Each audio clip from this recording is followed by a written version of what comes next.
drugs, but the drugs like me. Turn out the drugs, the drugs, the drugs.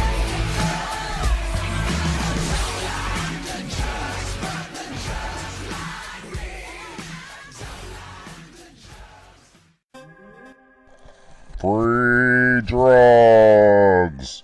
Why it is time to legalize psychedelics. Psychedelic drugs can be used to free our country from the scourge of addiction and many, many other medical conditions.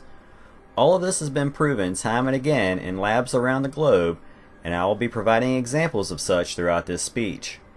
Two important facts will help to lay a foundation for the rest of this presentation. The first is the fact that marijuana is also a psychedelic drug. So this speech applies to weed as well as LSD, shrooms, and a bunch of other fun drugs. The second thing I would like to briefly explain is the definition of the word psychedelic.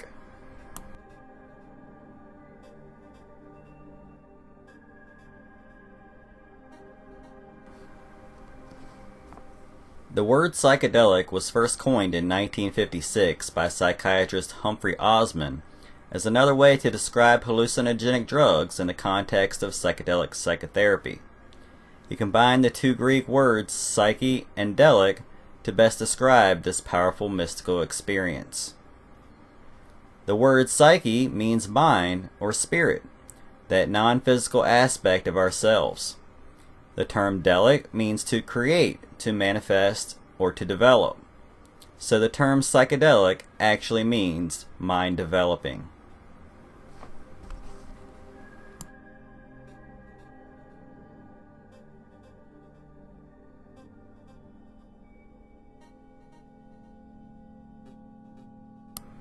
What this means is that these drugs have the ability to develop our brains and make us more intelligent, and now we have the brain scans to prove it. Scans were taken of people on LSD and other psychedelic drugs, and they show an increased number of connections between brain cells. It is the amount of these neural connections that determine our mental health and stability.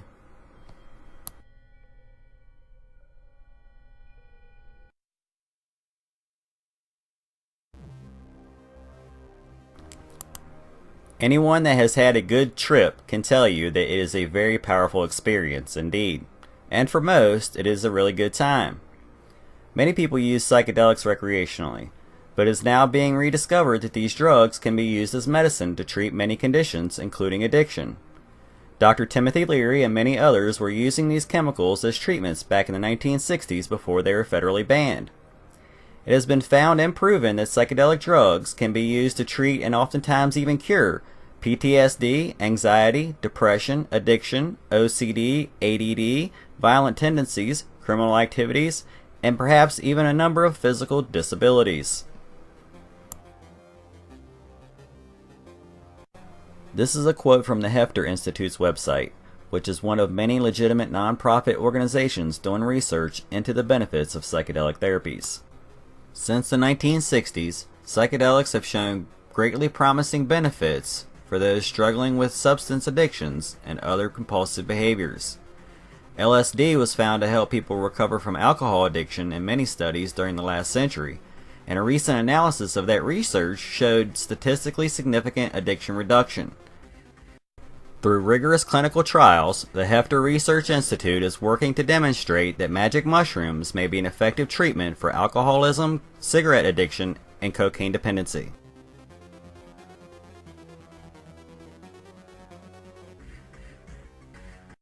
I began smoking weed right before I turned 18, and I tried all the most popular drugs, including LSD, by the time I was 21.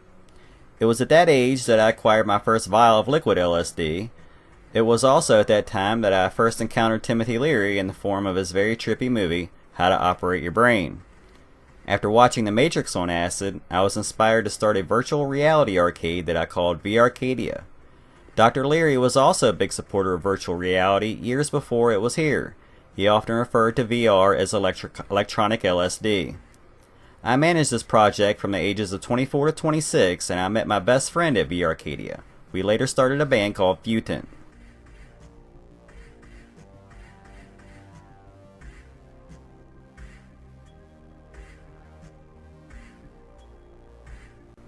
Futant is a word that Timothy Leary created, which means future mutant, people that are naturally futurists. Oftentimes, psychedelic drugs activate these genes and turn people into a futurist, a futant. We call our open source art project the FUTANT COLLECTIve, and it is the umbrella under which all of my work exists. I know that I have psychedelic drugs to thank for my creative energy. It gives me the inspiration to stay active and positive, and to stay away from the bad drugs that can take me down the wrong life path.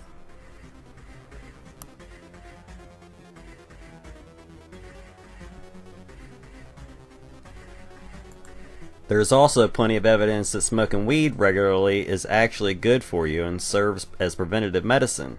Studies have shown that those who do consume cannabis in some form but do not partake in other unhealthy activities such as smoking and drinking live longer, healthier lives. To assume that this plant is useless or harmful would be to assume that God or nature somehow made a mistake when making it. We all have what is known as an endocannabinoid system that exists throughout our brains and bodies. We are full of receptors for the cannabinoids that are only found in marijuana. This may suggest that we are meant to consume this plant or that we somehow evolved alongside it. History has shown its usage by mankind dating back over 5,000 years. We have also learned that you can take a drug just once or twice to cure an unwanted addiction to another drug such as cocaine, heroin, and a whole host of other deadly chemicals. It is time to do something about it. We now have an opioid crisis that is nothing short of an epidemic, and we have the cure right here in front of us. You can find it at any rave, and every music festival, every college dorm, and most rock concerts, and even nightclubs. These drugs are absolutely everywhere if you just know where to look. There is no reason they cannot be legalized and funneled back into the medical community to help those addicts genuinely seeking help.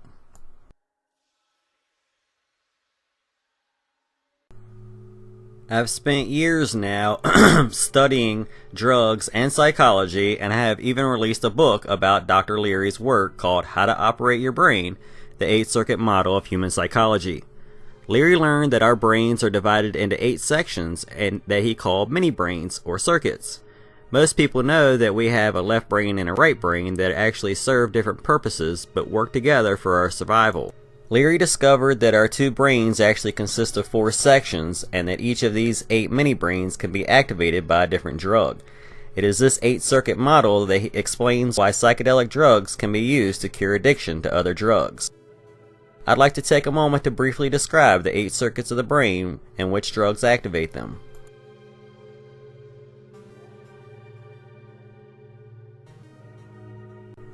The first 4 circuits reside in the left side of the brain and are described as the terrestrial circuits, which respond to the infant, toddler, child, adult levels.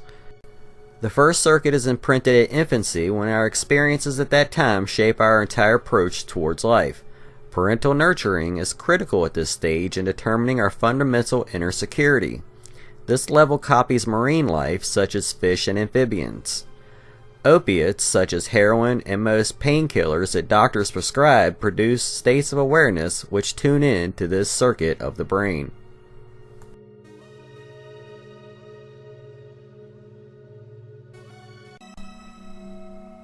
The second neurocircuit is the emotional territorial circuit, which is imprinted during toddlerhood, when the child begins moving around and negotiating emotional power over others. Depressants, such as alcohol, activate this area of the brain, which mimics land animals such as the dog, which attempt to conquer the area around them.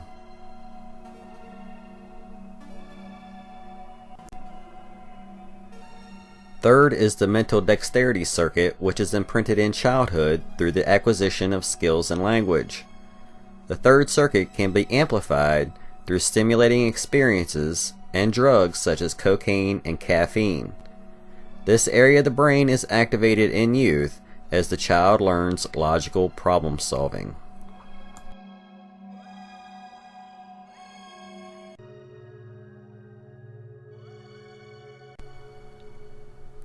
The fourth circuit kicks in at puberty with the production of sexual hormones and concerns the orientation towards socio-sexual roles. This area of the brain is activated by sexual stimulation and serves to define our sexual moralities. The idea of the first four circuits is that these are the levels upon which the game is played for human beings on Earth. As human civilization progresses, we will begin to tap into the four post-terrestrial right brain circuits in anticipation of leaving the womb planet.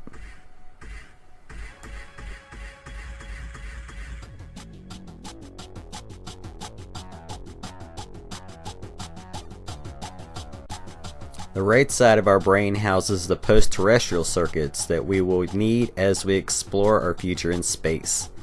The fifth circuit is the sensory somatic circuit and is associated with marijuana use, yoga, and meditation.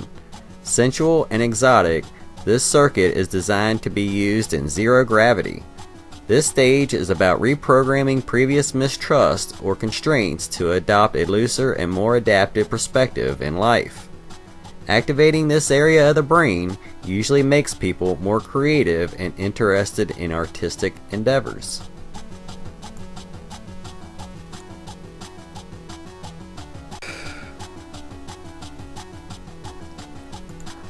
Sixth is the neuroelectric circuit, which is associated with telepathy, extrasensory perception, advanced meditation, and the drug MDMA, ecstasy. It involves expanding our sensitivity to explore and embrace the paradises and purgatories within our nervous systems. It's the feeling of complete gratitude and thankfulness for being alive and experiencing the unconditional love for everyone and everything.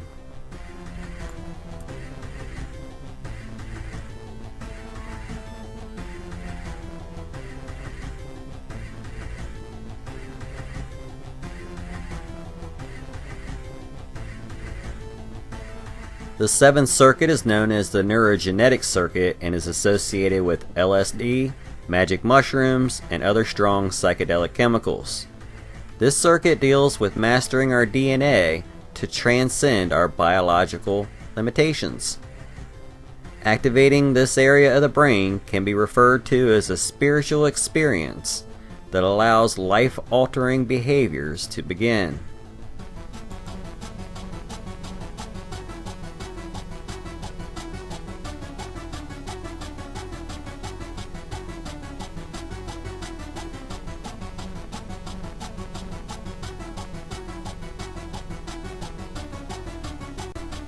The eighth circuit is known as the neuroatomic circuit and is associated with near-death experiences and drugs such as salvia divinorum and DMT, dimethyltryptamine. The goal of this neurocircuit is fusion with galactic and quantum consciousness, union with God-mind. Dr. Leary wrote, "We expect that humanity will be instructed in the reception of nuclear signals by higher intelligences after leaving the planet. Perhaps this area of the brain is preserved for our future space colonization and communication with alien species."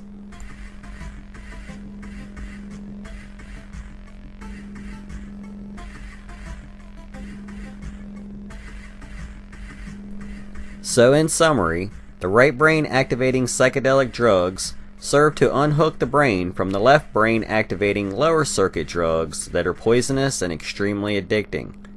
There have been next to no cases of people being addicted to psychedelics, and even marijuana only has mild mental withdrawal symptoms when usage is ceased.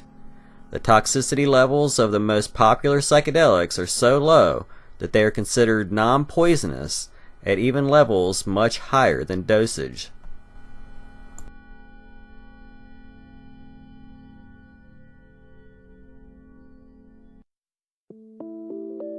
What if most of what you've been told in the media about psychedelics is wrong?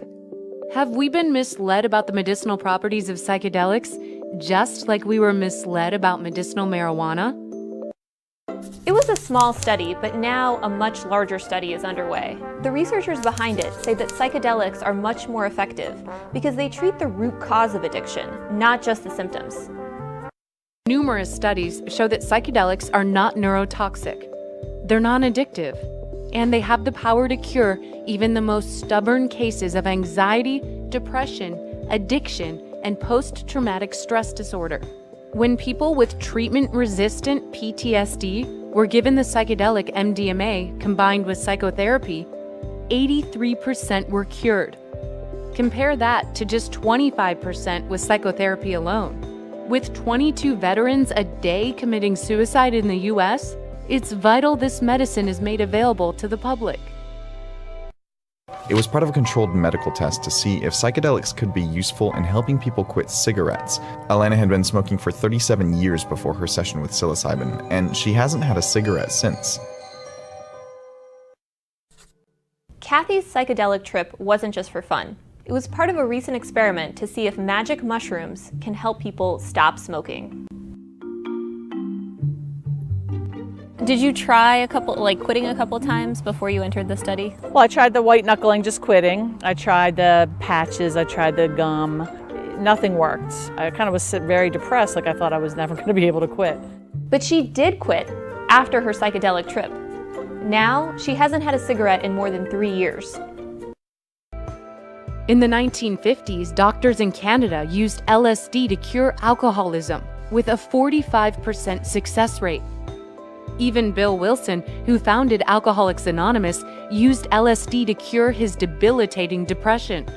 Wilson unsuccessfully tried to get LSD added to the 12-step program, saying its ability to spark introspection and spirituality was the essential first step.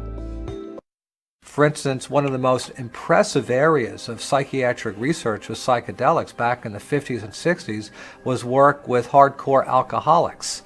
For instance, the work of Humphrey Osmond up in Saskatchewan, Canada, where he took individuals who were refractory to all conventional treatments, had terribly severe alcoholism, administered one high dose, either LSD or mescaline session, and then followed up some years later to look at outcomes. He roughly broke his subjects into 3 groups, about the same in number.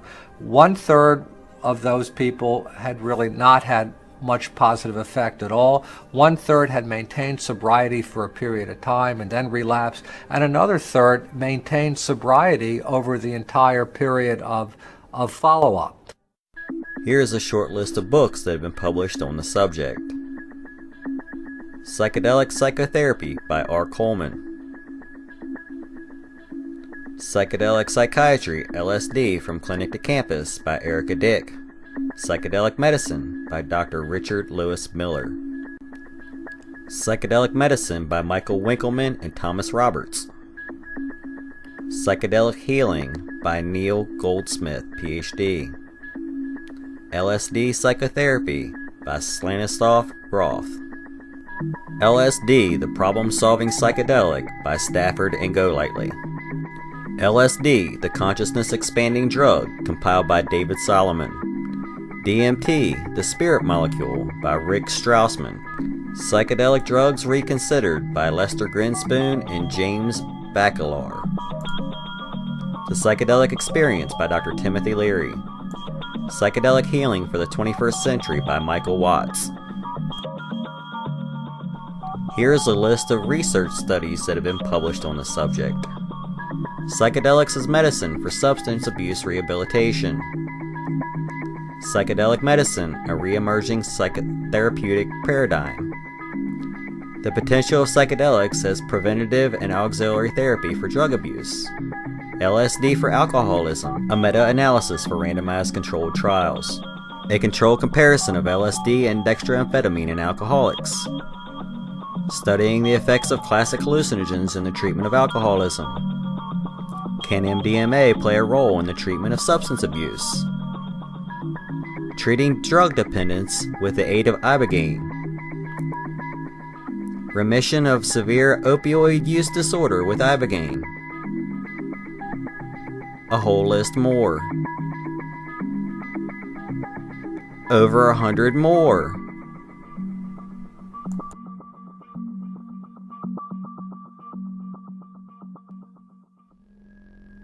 On February 14, 2017, the Journal of Psychopharmacology published the results of a 5-year study entitled The Association of Psychedelic Use and Opioid Use Disorders Among Illicit Users in the United States. These are the results of that study. Preliminary studies show psychedelic compounds administered with psychotherapy are potentially effective and durable substance misuse interventions. However, little is known about the association between psychedelic use and substance misuse in the general population. This study investigated the association between psychedelic use and past year opioid use disorders within illicit opioid users. While controlling for socio-demographic covariates and the use of other substances, the relationship between classic psychedelic use and past year opioid use disorders was analyzed within 44,000 illicit opioid users who completed the National Survey on Drug Use and Health from 2008 to 2013. Among respondents with a history of illicit opioid use, psychedelic drug use is associated with 27% reduced risk of past year opioid dependence and 40% reduced risk of past year opioid abuse. Other than marijuana use, which was associated with 55% reduced risk of past year opioid abuse, no other illicit drug was associated with reduced risk of past year opioid dependence or abuse. In conclusion, it was found that experience with psychedelic drugs is associated with reduced risk of opioid abuse and dependence. Conversely, other illicit drug use history is largely associated with increased risk of opioid abuse and dependence. These findings suggest that psychedelics are associated with positive psychological characteristics and are consistent with prior reports suggesting efficacy in treatment of substance abuse disorders.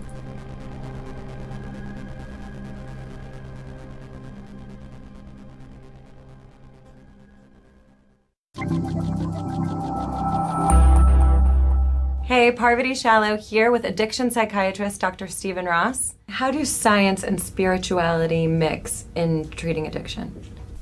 It's one of those branches of medicine where they go together. If you're dealing with patients that have terminal cancer or addiction, those paradigms are kind of disorders of spiritual distress and could be understood that way.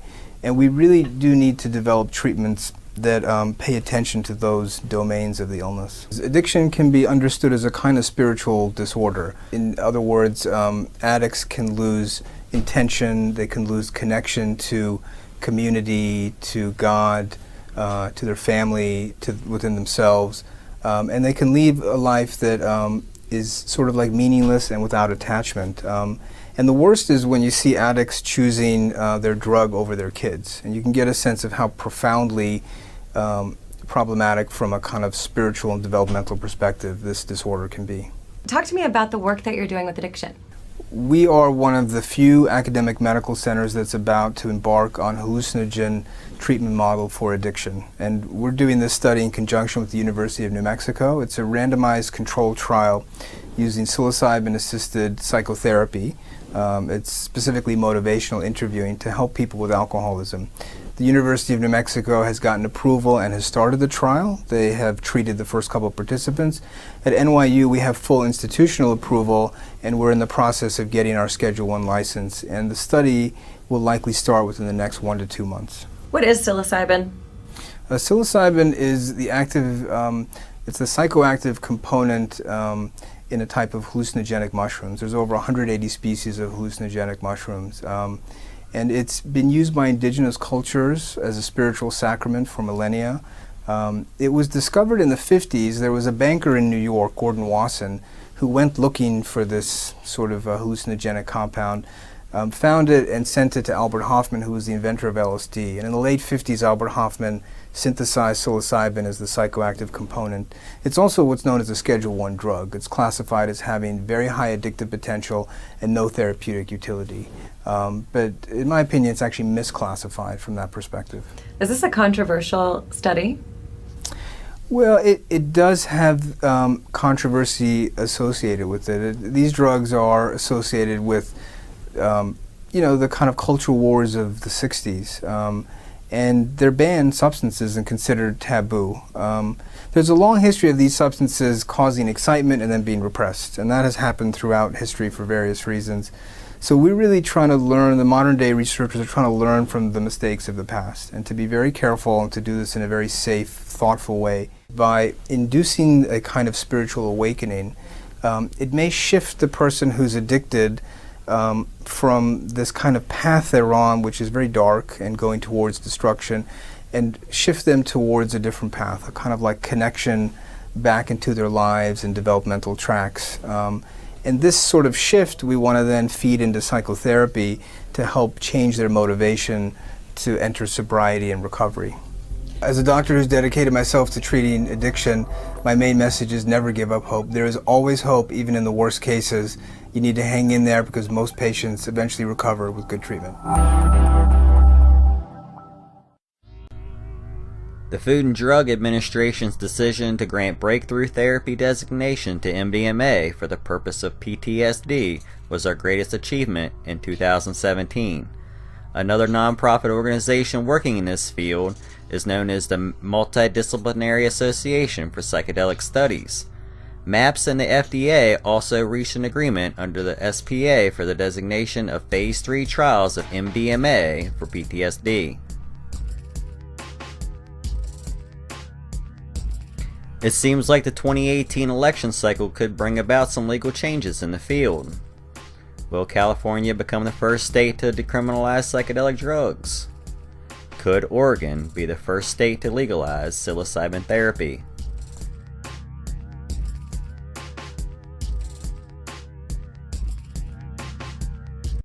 Just to be clear, I am not here to tell you to go out and find drugs and do them. My goal is education, and I traffic in information. Knowledge is power, and there is information out there that they don't want the public to have. Psychedelic drugs and the power they hold is just one example of forbidden knowledge. If everyone had this information, addiction and many other ailments could become a thing of the past. Thank you for watching. Lots of other information on this subject is on our YouTube channel and our other outlets. Please subscribe.